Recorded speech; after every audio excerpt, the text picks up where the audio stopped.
What is up, everybody? Welcome to another episode from Arrow Designs. I got a special treat for you. Right now I have chicken in the oven. I'm voicing this over, but right now we're going to make a pendant out of this fossilized Mossasaurus tooth. Here. Let's get into it. Yes. Hey. Gotta say hi to the dog, you know. So, yeah, let's clear off the table here. And I'm voicing over this, and I filmed this with my chest. It's hard to do voice and film at the same time. So we're just gonna see how this goes. And if anybody likes it, that's great.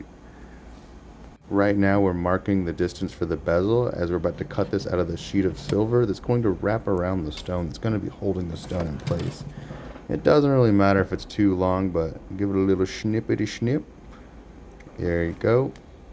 Now, people will argue if you should use serrated teeth on these or not. If you use serrated teeth, you're going to have to go back and polish it up. It's not the biggest thing in the world. You'll be okay. As you can see, we've got plenty to spare to wrap around this thing, but we can't wrap it around it yet. So silver, like most metals, pretty much most metals, yeah, gets softer when you anneal it. So I'm going to show you how we do a little bit of annealing here. I think at first I used too small of a flame, but you'll see why. Because it doesn't really... I put my hand over it so I can see the color change in temperature instead of it being blinded by the light. But I don't have a hot enough fire for this big piece of metal. So we turn the lights off, turn up the flame, and you can kind of see me working it around it. You don't want to hold the flame in one place. If you do, it's going to burn the metal, and that's no good. You see it getting that nice cherry red? Yeah, that's exactly what we want. Just like that. And you just let it air cool. And I'm going to put some water in my pickle pot. It's already got the minerals in there. I know you're supposed to use distilled water, but Spring Water hasn't done me wrong. Shout out Liquid Death. I'm not sponsored, but you could sponsor me. I've got a lighter right here. It's a cool little lighter case, just showing it off. Cute little dolphin. We got a Lego man in here, you know what I'm saying? Shout out Lego fans. Dental floss, you'll see what that's for, but what I came for is this handmade stamp I have. I made this out of an old metal file. All we do, and I always forget to do this sometimes, I forget to put my own hallmark on my work, and then I get carried away, and then I can't put it. Just a little whack, and if it doesn't look completely good, then you get another whack. And there's my feet in my boots. Hot dog. I'm not really sure why I put this clip of this ring in here, but I made this ring. I must have thought it was fun. So something you got to do if you leave your tools out and don't oil them enough or use them enough is clean off the little rust off them. So you get some slightly abrasive sandpaper, just give them a little rub and tug, get them nice and clean. And then you won't be messing up your metal. And we're just going to preform this into about the shape we need it with these double round pliers. As you can see, we're doing a good job. And then you can kind of bend it the rest of the way. But you're going to be like, Arrow, that's too long. Now it's not. We just cut it. It's that easy. I'm going to put it in a ring holder. Fighting to figure out how to hold this right. Obviously struggling. And we're going to use this metal file here to kind of flatten out these edges because solder does not fill gaps. So we've got to do our best to make sure these two sides of this ring touch really well and make good connection when we solder it. And just like that, it's magic. Well, it's not really magic. I just explained it all to you. Kind of ruins the mystery, doesn't it? We've got some sheet solder right here. This is hard solder. And we go ahead and I like to cut it into little chips. I like to cut a lot for my project so I don't have to do it anymore ever again during the process of making it. And we've got our liquid flux we're gonna put on our piece to kind of clean the metal as it heats up. It keeps the oxidation off so the solder can flow in between it. You might notice that piece of silver might look a little dank, but that's okay. When it heats up with that flux on it and the solder, it'll make the solder flow in between the gap and fuse the connection together really well, especially with the hard solder. Hard solder has a higher ratio of nickel and silver So it's more silver than any other thing that make it solder, and it makes it a really strong connection here. And we turn on our little flame and go ahead and start heating up the piece. The flux boils and makes the solder fall off. That happens. Don't let it stop you. Just get your tweezers in your other hand and put her back on. Get back on the horse, you know? Got two pieces. Some people don't like to use so much solder. I like to use solder and a connection that I want to last. I could have soldered it on the inside, but sometimes it's a bigger hassle to solder on the inside than it is just on the outside. And I can just clean it up from the outside better than I can from the inside. So you do it you when you do it your way. Alright, piece is getting up to heat and you see the solder flow right there, and we are good. And you guys wouldn't believe it, I just pulled the chicken out the oven and it is Cajun blackened chicken. I'm going to be eating good this week. It's Sunday as I'm recording this. We're going to cut it up, meal prep, we're ready. And our next step here, we are going to cut something special that's going to hold the pendant onto a cord. It's called a bail. That's B-A-I-L. Had a little piece of that chicken, man. It's got my mouth watering. Tell you what, sorry if sounds like I got a bunch of saliva in my mouth. We went ahead and marked the line though, and we're gonna cut that. It's nice and even. That was a divider that I used actually to mark that line, not a pair of tweezers this time. The actual real tool you're supposed to use instead of a pair of tweezers, but you could really use either. It doesn't really matter.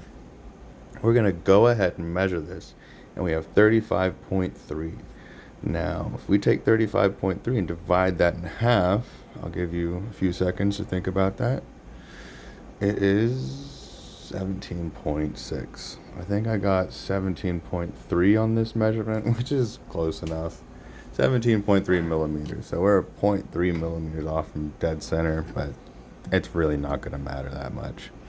It's still going to have to be shaped and it'll be a little irregular anyway, but that's just kind of the beauty of a handmade piece, you know? If you want perfection, you should have hired a robot. We are going to taper these edges to the center after we've marked the center because it looks a little classier, not so boxy. Boxy is not so fun. Gotta think outside the box, you know? Taco Bell. Although they started selling their meals inside of boxes, so I don't know if they're really thinking outside of the box. So anyway, we go ahead and start bending this. I realize I'm using the wrong pliers. I get my double round pliers. We go ahead and start forming it. And I realize these are kind of cambered to where they slope. And so you can see it doesn't slope. It's kind of an irregular at the top, but that's fine. We can straighten that out later. That's not a big deal. We just kind of want the two bottom ends to touch so that when we can solder it later. Right now we're checking the size of the bezel we just made, and wouldn't you know, I know how to do this, and I made it the perfect size. It's honestly the hardest thing to do. Make it look easy, but it's really not, guys. We're gonna go back in here with a file down. You see how the metal's nice and shiny, and we're gonna file down all the solder and come back with a grinding wheel. It's like a brace, it's like rubber wheel with like grit in it, so it's not like super abrasive like sandpaper, but it's kinda. But it blends it in really well. You don't want so much solder on top because it tarnishes it a different color and it looks different. It kind of stands out, but you know, some people are really neurotic about that. I don't let that make me go crazy. If you put it into a ring holder because it gets really hot when you're doing this, and holding a hot piece of metal with your fleshy fingers, not fun. You can see, you can't even see where the solder joint is anymore. Now we're going to go ahead and we're trying to make the back of this flat. Why do we want this flat, you might be asking? And we don't want any gaps when we go and solder the thing on it. You see how it like shines on this one plane? We're pretty much there. That's looking pretty spiffy, ain't it? We go back and we polish it some more. And now you can see why we wanted that so flat. Because I said earlier, solder does not fill gaps. So this is already nice and flat. We're going to go ahead and mark out a section of what we need out of my sheet silver material. Yeah, don't want to use too much silver. So naturally, cutting this with a pair of scissors is going to make it kind of like not flat, because like when you cut a sheet of paper, it like twists. It does the same thing with metal. So now that's not really actually flat. We're gonna go back with my little baby hammer. Say hi, baby hammer. Hi! And we're gonna make it nice and flat on my little square steel anvil. At least as flat as we can make it. We got all the things and tapping around to make sure, because when you tap it, if you tap it and it like makes a sound, it's not really flat, you know, but if you tap it, it doesn't make a sound. It's pretty good. We go back and we put some sandpaper on a flat block, do circles, even pressure, get it nice and prepared to take the solder, and now we're going back with some flux. And we are getting it nice and in there. You don't want too much. You don't want a pool. I'm gonna be boiling a bunch of pooled up flux. That's no good. It's a big mess. Now we're gonna do these on the outside. It's just easier for me. If you put them on the inside, they like dancing around when the flux boils. These are still probably gonna boil and jump off, but at least, yeah, I'm gonna regret putting that one there on the inside, but you know, I'm like feeling like I'm in Interstellar. I'm like, stop, don't do it, don't do it, no. But it's all right. Turn the torch back on, and we are all systems go. As you can see, we are moving in a circular motion. As you can see, I'm trying to heat it up very slowly. We're speeding this up because this takes so freaking long. And then we're getting it hot. Oh, and get in there with the heat. Get in there to each of your joints. Yep. And then you got it. Now we come back with our same old garden shears that are not special, and many people would hit me with a stick if they saw I was using serrated edge garden shears to be cutting this silver. People are like, why didn't you spend $50 on a pair of shears? Well, I didn't want to, so I didn't. And then you see my other pliers that I got for free. These are like dental pliers. Anyway, like titanium. I think these are like gold-plated dental pliers I got from somewhere. I don't know. They were pretty cool though. As you can see, I use a range of different price tools. It doesn't really matter that much. We just took a little bit of silver wire and we made a little thing like that, and we are going to a little half a square, and we're gonna make it flat on one end, and we are going to, I don't know if I actually followed through with this. I should be looking ahead before I start narrating this whole thing. But I go ahead and take down those hard edges from when I cut it, because I knew I would, and I wasn't worried about the serrated edges. I know you guys were, but don't worry, you'll be able to sleep soundly tonight. And we're gonna go ahead and make that top flat again. See that? That's nice. Now I'm going to attempt to look really good at soldering. Did you see how flat I made that though? That's exactly what you want. Yeah, nice. Now if I recall, this part was really difficult. Let me scroll ahead and then I can come back and narrate. Yeah, okay, so I went ahead and looked, and we have plenty of time to talk here, and I can explain to you exactly why this was such a poor idea. I tried to solder it, it fell over, and because it doesn't want to stand up. It just doesn't want to do that. So what did I do? And then it was soldering to the thing. So I went ahead and melted down the solder. And this is just showing you that it doesn't always work out like you want it to work out. And so you want to scream and kick and smash your hand in the door, and you're praying and you're really angry because you're trying to film a cool video to show your friends and family how good you are. But you want to swear, but you're not. And you're keeping your cool, and we're gonna melt down the solder on top so it's nice and flat. And we're gonna get through this together here. As you can see, we're gonna make it nice, and we're heating it up. Yep. But yeah, I mean, everybody shows how easy it is. They don't show how hard it is, though. You know. Definitely realize why I left this in, because I was so frustrated by this, but I am indomitable in my spirit. I have moxie, mind you. Moxie. That is the word of the day. And do you see how it stood up? And now there's no problem of it boiling over and falling over? I figured it out. And you can figure it out when you get held up like this too. You don't have to quit. You don't have to scream, and you don't have to cry. I did, and I did that for you. But now you see the secret sauce. Yes. And just like that, it got soldered. And we're cleaning it up in the pickle pot, and how about that? It actually stayed on. Mind you, I made this piece months ago, and it is still all together. It is still looking good. It's worn by a young boy, and he hasn't broken it. We're coming back to the bale here, and we are flattening out these two areas that are going to be making contact with each other. When do you know it, I'm drinking another Liquid Death as I'm recording this. Once again, I am not sponsored, but I just had to let out a burp there. And as you can see, we overbent it, so they're now connecting. There's no gap. We can fix it later, guys. It's metal. We can bend it back into the shape we want. But right now, we have to make sure it's got tension in between it, so when we solder it, it's connecting. We're going to go around the rest of this thing and polish it up while it's easier. Rub-a-dub-dub.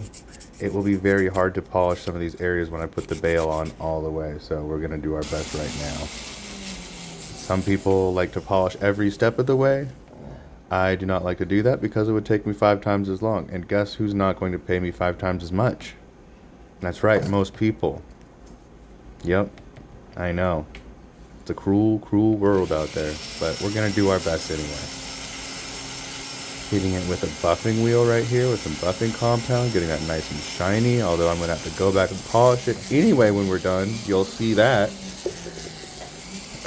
All the way around the thing. Again, putting it in a ring holder because it gets really stinking hot, especially at that part. Now you can see I've oriented it to where I'm not soldering right over where I just soldered, because I don't want that difficult thing I just soldered to unsolder. So we just put a little chip of solder in there and some flux, and we're hanging it over the edge, keeping the other parts nice, not cool, but not hot enough to melt. And then we just melt the solder, and it goes right into the heat and right into that little crack. Whoa, crack. And we got a bale that's nice and fused in there. A little dangly, bangly, jangly bale. That's right. Not Christian bale. Just a jewelry pendant bale. Yep. Nice. So as you can see, I actually was not very happy with how this jangled off there. Like, would jangle kind of crooked and not be hanging straight down. Not a big fan of that. So we cleaned it up in the pickle pot, and we went back and we re-soldered on a new one that wasn't a square. And now we've got this, and it's pretty plain Jane, and I like it, but it needs a polishing, and I want to add some more texture and details on it because it's a little boring. But then I get visited by this sweet boy again. You can skip ahead 30 seconds if you don't want to hear me talking to my dog. Who's that good boy? Yeah. His name is Cujo, by the way. Someone got a bath today. That was you. That was you. If you guys can, by the way, like and subscribe right now if you haven't already. Thanks. Alright, and we're back to it. And right now I am trying to use this saw to cut some little lines into it. I don't think I was having a ton of success, but we got through it. And I put some texture on the top of the bale because it looks cool, because why not? And we go back and we polish everything out kind of smooth again, because cutting into it kind of leaves like burrs everywhere and kind of leaves like a rough feel. It's not good. Like I said, we were going to polish this several more times, and so we're looking pretty spiffy. I'm going to give it another little test fit here. We love it. We have sawdust here. Some people don't like to use sawdust. I do for things, because this is like treated sawdust, so it's not going to just rot. But it's good to kind of put behind some stones when you make bezels too tall. I ground down the tooth a little bit to have it fit more smoothly. And then we're cutting in some teeth into the bezel here, so it can like hold it like a hand around it, you know? Speaking of hands, you got to stretch your hands. This part hurts. And you got to come back with a burnishing tool, a bezel pusher, prong pusher, and work around the whole thing. Just like that, that girl ain't going nowhere. And come back in with a burnishing tool to kind of round them off more because, yeah, this is also hard on the hand sometimes. And we come in with a polishing compound, get a little bit on there, and come back and buff it all because we just marked it up a little bit here and there, and we want it to look shiny. Now we've got a tumbler. We throw it in there with some stainless steel shot. I think I was wrapping up really fast here. Some soapy water. Throw it in the jewelry box. Looking good. Very shiny. My backyard's a mess, but this piece, masterpiece. Ignore the paint on my fingers. Looking good, looking good. You do not have to stamp it 925, by the way. Thank you everybody for watching. If you liked the video, please remember to like and subscribe. It really helps me make more content for you guys, and I'm looking forward to even suggestions of things you might want me to make. I like hearing that. But if there's something else you didn't like in the video, also let me know. Something you did like. That also helps me. Anyway, as always, have a great day, and I'll see you next time.